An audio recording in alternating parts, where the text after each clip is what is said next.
my name is Kass. I'm with Chicas Rockera, Southeast LA, and I'm here to show you a little bit about how to set up your guitar.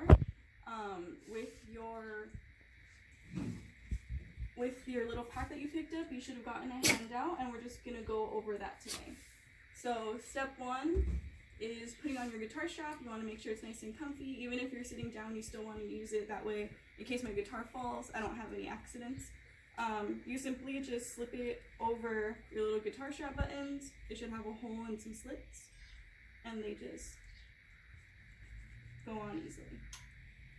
Step two, pick your pick. Your guitar pick is going to be your best friend, depending on the type of music you play.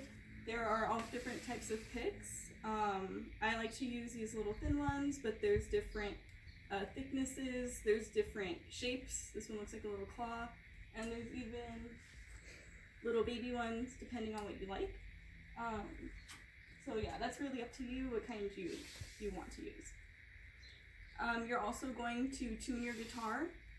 Almost every time you play, you're probably going to have to tune it a little bit. I like to use an app called GuitarTuna.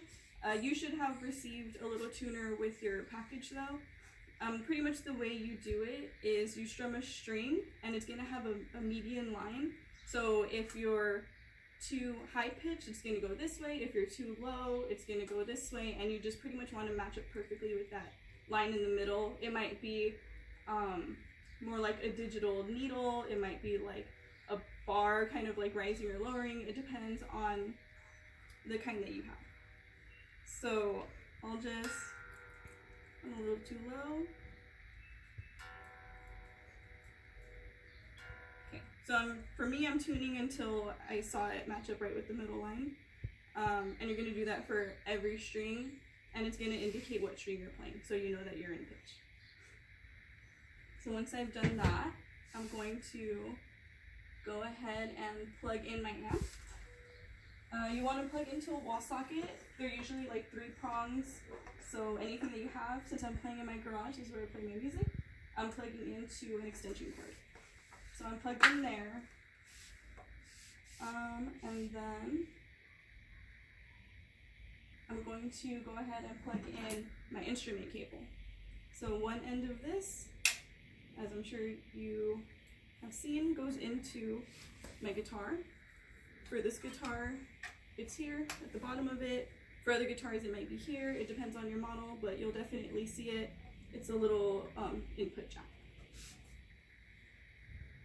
The other end is going into my amp. For mine, it's right here. For yours, it might be on the other side, but you'll see an input, and it should say guitar or input.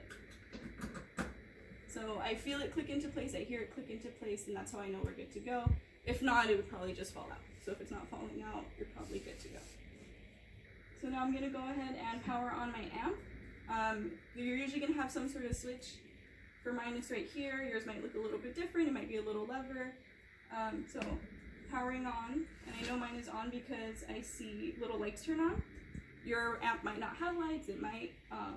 So usually I'll just kind of see the lights turn on, and you can hear the sound coming in. So you have a lot of buttons on your amp, or you might not. It really depends on your model, so I don't know exactly what you have. You're generally going to have like a master, well, you're always going to have a master volume button. Everything else is really up to what you like to sound like. So play around with your settings is what I always say. See what kind of sound you like. If you have different pickups, you can play with these too and kind of see how they go together. But really, it's just experimenting and seeing what works for you. Okay, so let's say I played a lot, and now I'm tired of playing.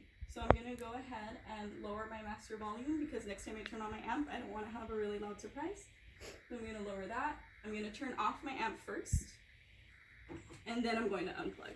If you unplug first, you might get a really wild feedback sound that can sound scary. I'm going to roll up my cable in a neat way. We're going to pretend this is all rolled up. And then I'm going to put it away. And that's pretty much it. Make sure you put your cable away. Make sure it's wrapped neatly, because you don't want it to get damaged or trip and fall over or anything like that. after that, you're pretty much good to go. We have this, like I said, in a little handout that you should have gotten, and we just wanted to make a video for you to follow along with in case you had any other questions.